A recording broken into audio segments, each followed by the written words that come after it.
ਲਾਹੌਰ ਦੇ Punjab institute of language art and culture ਵਿੱਚ professor Ali Arshad Mir foundation ਦੇ ਪ੍ਰਬੰਧ ਹੇਠ 10ਵਾਂ 2 ਰੋਜ਼ਾ ਮੀਰ ਪੰਜਾਬੀ ਮੇਲਾ ਸਜਾਇਆ ਗਿਆ, ਜਿਹਦਾ ਮਕਸਦ ਨਾ ਸਿਰਫ ਪੰਜਾਬੀ ਦੇ ਮੰਨੇ ਪਰਮੰਨੇ ਸ਼ਾਇਰ ਅਲੀ ਅਰਸ਼ਦ ਮੀਰ ਹੋਰਾਂ ਦੀ ਕਲਮ ਰਾਹੀਂ ਨਿਕਲਿਆ ਅੱਖਰਾਂ ਦੀ ਨਵੇਂ ਸਿਰੇ ਤੋਂ ਤਸ਼ਰੀਹ ਕਰਨਾ ਸੀ, ਬਲਕਿ ਅੱਜ ਦੀ ਨੌਜਵਾਨ ਨਸਲ ਅੱਗੇ ਪੰਜਾਬੀ ਜ਼ੁਬਾਨ ਤੇ ਰਹਿਤਲ ਦੇ ਸਾਰੇ ਰੰਗ ਖਿਲਾਰਨਾ ਵੀ ਸੀ।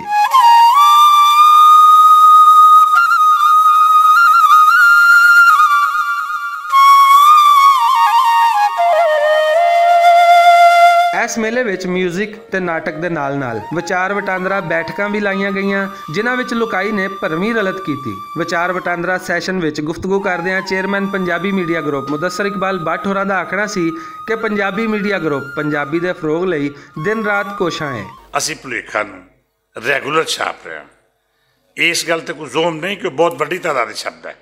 सर्कुलेशन दा ज़्यादा ना होना मेरा कसूर नहीं, मेरा काम है कि अखबार नूं रैगूलर छापना। सो असी 27-28 साल तो रैगूलर अखबार छाप रहे हैं और यकीनन वो अखबार एक अच्छा अखबार है।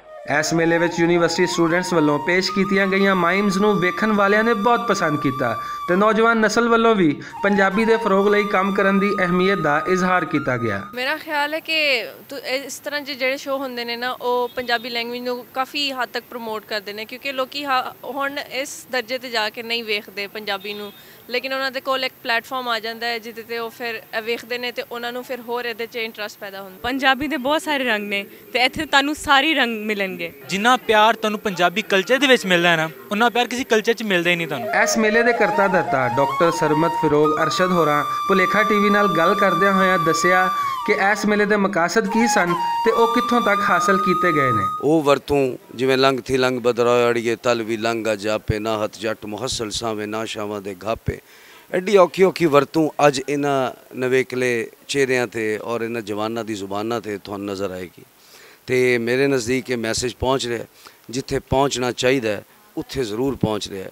ਤੇ ਸ਼ਾਇਦ ਇਹਨਾਂ ਮੇਲਿਆਂ ਦੀ ਤੁਹਾਡੇ ਜੈ ਭੁਲੇਖਾ ਚੈਨਲ ਦੇ ਤਵੱਸੁਤ ਨਾਲ ਇਹ ਜਿਹੜੇ ਹਕੂਮਤੀ ਲੋਕ ਨੇ ਬੈਠਕਾਂ 'ਚ ਬੈਠੇ ਉਹਨਾਂ ਤੱਕ ਵੀ ਇਹ ਗੱਲ ਪਹੁੰਚੇ ਕਿ ਜਿਵੇਂ ਯੂਨੈਸਕੋ ਦਾ ਮੈਂ ਡਾਟਾ ਪੜ੍ਹ ਰਿਹਾ ਸੀ, ਉਹਨਾਂ ਕਿਹਾ ਕਿ ਪੰਜਾਬ ਦੇ ਅੰਦਰ 70% ਜਿਹੜੇ ਬਾਲਕ ਨੇ ਉਹ ਆਪਣੀ ਤਾਲੀਮ ਇਸ ਕਰਕੇ ਛੱਡ ਦਿੰਦੇ ਨੇ ਕਿਉਂਕਿ ਉਹਨਾਂ ਦੀ ਮਾਦਰੀ ਜ਼ੁਬਾਨ 'ਚ ਨਹੀਂ ਹੁੰਦੀ। ਤੇ ਸਾਡਾ ਵੀ ਇਹ ਬੇਨਤੀ ਹੈ ਹਕੂਮਤ ਤੋਂ ਕਿ ਮਾਦਰੀ ਜ਼ੁਬਾਨ ਨੂੰ ਸਾਡੇ ਸਿਲੇਬਸ ਦਾ ਹਿੱਸਾ ਬਣਾਇਆ ਜਾਏ, ਕਮ ਅਜ਼ ਕਮ ਪ੍ਰਾਇਮਰੀ ਤੱਕ ਜ਼ਰੂਰ ਬਣਾਇਆ ਜਾਏ।